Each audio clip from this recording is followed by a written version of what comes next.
Gadis itu dengan sengaja berdandan seperti remaja nakal untuk merusak kencan buta. Tak disangka, pasangan kencannya juga tampil dengan gaya yang sama. Penampilan itu membuat kedua orang tua mereka terkejut. Kemudian gadis itu mengusulkan bahwa untuk pernikahan, ia menginginkan 30 mobil mewah, 10 villa, dan uang saku bulanan sebesar $1 juta.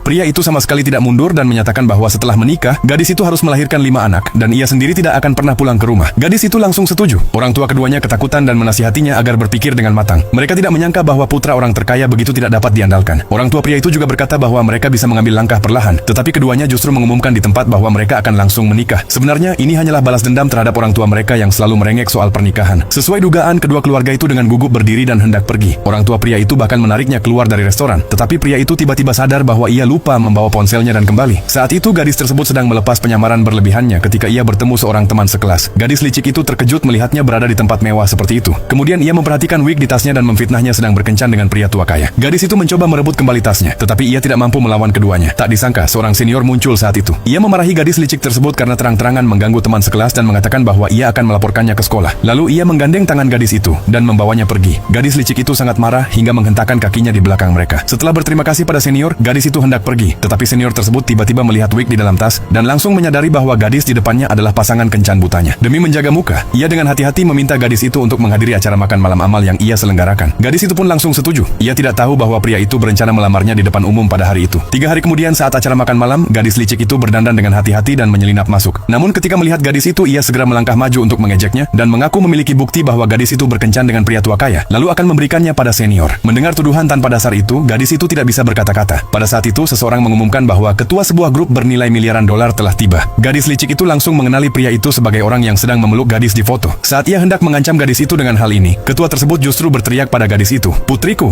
Saat itu juga, senior muncul untuk mendukung gadis tersebut.